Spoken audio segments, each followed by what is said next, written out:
Hello and welcome to this very exciting first episode of Stranded with a Stranger. So if you are a regular listener to this podcast, you know that we invite guests on here to talk about their lists, but we've always wanted to extend this to the larger community. So Stranded with a Stranger is your chance to send us in your list.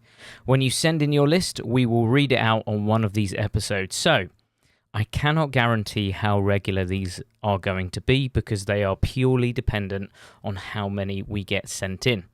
Now, if you do want to send in your list to us, it is 8 tricks, 1 book and 1 non-magic item that you use for magic. Give us a little bit of background about you as well, and of course tell us why you chose those tricks. Take that list and send it into sales@alakazam.co.uk. So that's sales@alakazam.co.uk with the subject line, my desert island list. If you do that, it will come through to me. I'll be able to read through them and we can record one of these little midweek episodes. We know that everyone's loving these, so we wanted to give you another mini episode halfway through the week. So, with that being said, we do have our first Stranded with a Stranger submission. So this was sent in to us by Phil Tilston, and he's given us a little bit of background. He says, I started learning magic about 30 years ago. I'm a member of the Magic Circle and several other magic clubs. Most of my performing has been around tables and walk around. However, for the last 7 years, I've been a resident magician at Houdini's Magic Bar, where the format is to perform close-up magic at the tables, but also to perform 2 short parlour shows per evening. I've created and released several tricks and streaming videos through Alakazam and JB Magic. So, I've had the pleasure of going to Houdini's Magic Bar several times, and they're always excellent evenings out. So if you're in the UK and you haven't had a chance to go to Houdini's Magic Bar, please do seek it out. It's very, very good. So let's look at what Phil has to say. These are his submissions. Number 1, signed bill to lemon. The strongest trick I perform. I use Masika's bill to lemon, although these are not available anymore. This holds the lemon in position inside the jacket until loading, thus not taking up any pocket space. For parlour shows, I use a presentation adapted from Cody Fisher's signed bill to lemon. Great, excellent choice. Signed bill to lemon is always a staple. Now, there are other versions of objects into items, fruit. There's some that are in something, in something, in something. I don't know if it makes it any stronger.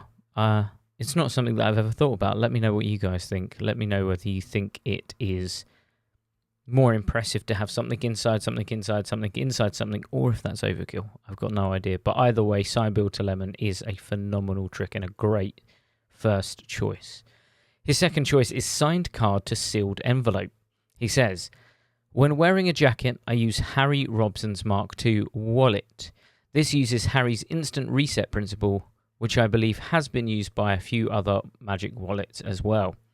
I'm one of several people who helped Harry develop the instant reset function, and the instant reset function isn't fiddly at all. You can prepare several envelopes ahead of time and load them easily whilst walking from table to table. If I'm not wearing a jacket, then I perform card to wallet using either a JOL wallet with no palm feature or a Mullica wallet. Yep, again, it's a staple in a lot of performers' repertoires because it's so strong. And again, is it worth putting it into an envelope? Personally, I've always put it into an envelope, or with the JOL, I've put it into the little ID card feature. But does it matter? I'm not sure. It's up to you guys. For me, I love putting it into an envelope inside the wallet, but yeah, let me know what you think. So his third choice is cups and balls. I perform this regularly at Houdini's Magic Bar. I don't believe that it's anyone's specific routine, but something I constructed from various parts of the Michael Amar Cups and Balls videos. Apart from having a great trick to perform on the desert island, I would have a lot of time to develop new routines and practice some handling, not in my current version. When I have done some busking in the past, I end the cups and balls routine with the spectator's bill in the lemon. What a great idea to have the final load as the card in lemon. That's such a smart move. And I think years ago, I know that Craig Petty had a great chop cup trick called chop, and I'm fairly sure that's how he ended his. The bill ends up in that. I think it's such a smart idea, and it really helps tie everything together. Number 4, Fiber Optics by Richard Sanders. I perform a slightly stripped down version of the effect, but perform it probably every time I perform. It's a fantastically versatile, and it plays from 1 to 100 people, probably more. Even if there's loud music playing and no one can hear you, then it's sufficiently visible with clear effects that everyone can follow. Absolutely. And I think we've all been there, all performers have been there in those loud environments. And having a trick that an audience can understand without a huge amount of speaking, it really, really helps with those difficult situations when there is a DJ cranking up the music. That brings us to number 5, 3 Fly. I use Morgan dollars and a shell from JB Magic. Again, very visible for noisy environments. The routine I use is essentially the production of the coins one at a time from an Ian Moran trick. Daryl's Free Fly, adapted for use of a shell. The disappearance of the coins one at a time from a routine by Doug Brewer's book, The Unexpected Visitor. Wow, that sounds great. That sounds like an excellent collection of different methods that you've put into a full routine. And 3 Fly is another one that, depending on what version you have and obviously what's required for it, it's nice and quick. It's easy to get into. You've always got everything on you. You can get into it. It's easy to understand. Not a lot is required to explain. It just works really, really well. And that brings us on to number 6, emergency card or classified prediction. I must include at least one trick I have created, although it's like choosing between one's children's. Emergency card, this is an effect I've been performing for over 10 years, where the emergency card finds a spectator's signed card. The magic happens in the spectator's hand.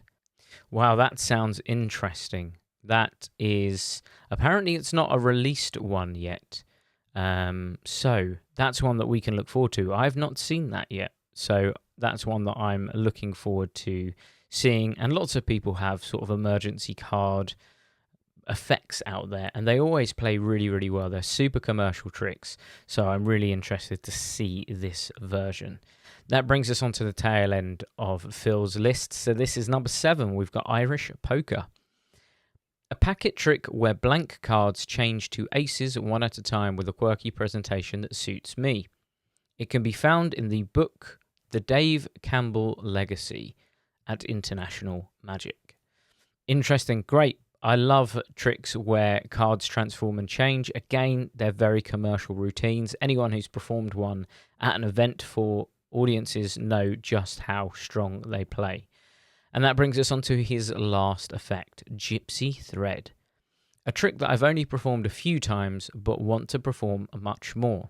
I use the method by Eugene Berger in the book Eugene Berger From Beyond by Larry Haas, and I use a presentation based around time by John Lovick in the book Scripting Magic by Pete McCabe that I have adapted to focus on memories. The presentation is a work in progress. However, the selection of this is not only due to the strength of the effect, but also because so many completely different presentations can be created for it. I assume I will be on the island long enough to develop a wide variety of presentations. Absolutely, Gypsy Thread is another phenomenal effect.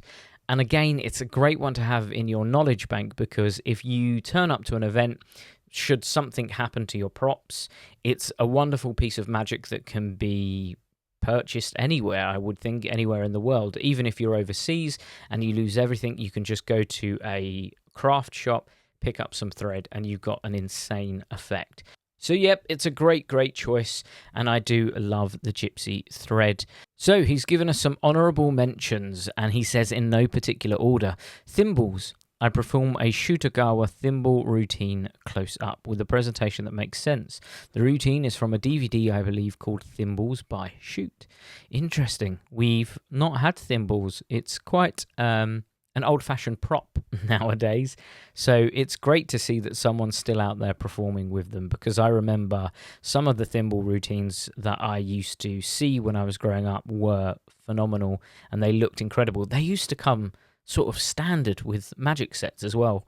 I'm fairly sure my old Paul Daniels set had some nesting thimbles, which were kind of interesting. His second honourable mention is Pit Boss by Tom Peterson, a mentalism routine for Parlour. I also perform it close up with a business card. Yep, Pit Boss is such a phenomenal routine. It can be adapted to loads of different people in different situations and different styles. It's such a phenomenal trick, and it is available on Alakazam Unlimited. So if you're an Unlimited member and you want to learn that one, go there, check it out in Tom Peterson's section. His last honourable mention is The Incredible Suit Jacket Escape by Anthony Linden, a comedy escapology trick. I love this trick, but very rarely have enough space to be able to perform it. Yep, that's such a superb effect. It's a funny one. It's great for Parlour. I should think that if you're a compere, it would be a great compere piece as well. This brings us on to Phil's book. He says, I started learning magic with books and have a few to choose from. The important thing for me is to decide if I want a book stack with theory or a book stack with effects. That is a question that we've had on the pod before, people discussing which one they would do. What one would you do? If you were picking, would you prefer tricks or theory? Phil continues, if I could only take one book, then I would want to take one stack with effects. Interesting. Any one volume of Apocalypse by Harry Lorraine would do. There's just such a massive amount of material in each one. Absolutely. I think some of the old magazines, there's always something hidden in there that is an absolute gem. They're always packed with interesting ideas. Honourable mentions. He's given us some book honourable mentions here. Designing Miracles by Darwin Ortiz. I think we've had that before. Books of Wonder by Tommy Wonder. I think we've had that before. Anything by Eugene Berger. We've had Eugene books before as well. So yeah, all great honourable mentions as well. Non-magic item that could be used for magic. Phil says, Swiss Army penknife. Preferably a fat one with lots of functions. Apart from being useful for survival, it could be used for a card stab. Very true. It could also be useful for making various props. I.e., if there are walnuts on the island, then I could manufacture 3 shells and a pea. I could also carve items from wood. I could mark cards by scratching them lightly, etc. Yep, we've had a Swiss Army knife on there before. I think it might have been Luca Volpe who said he has one.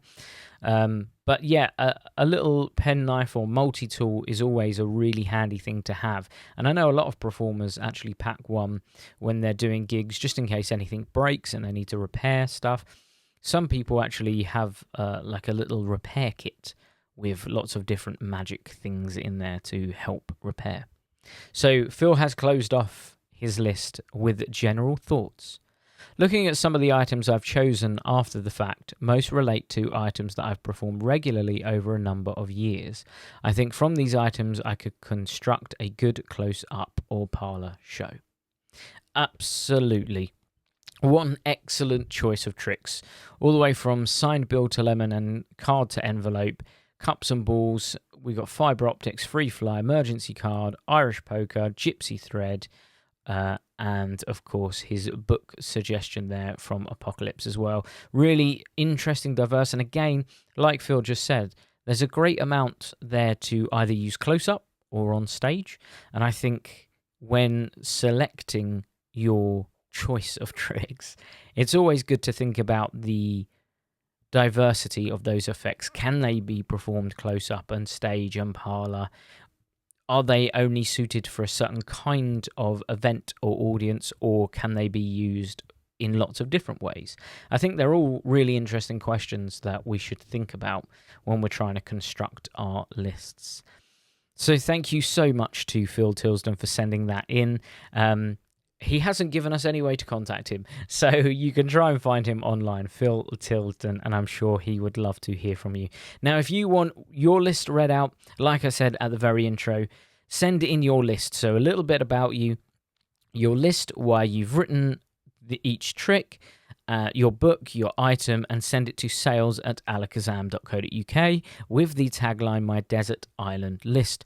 And then we can record one of these episodes and get it out to the public so they can hear what your list is. So with that being said, we'll be back later on this week with another episode of Desert Island Tricks. Goodbye.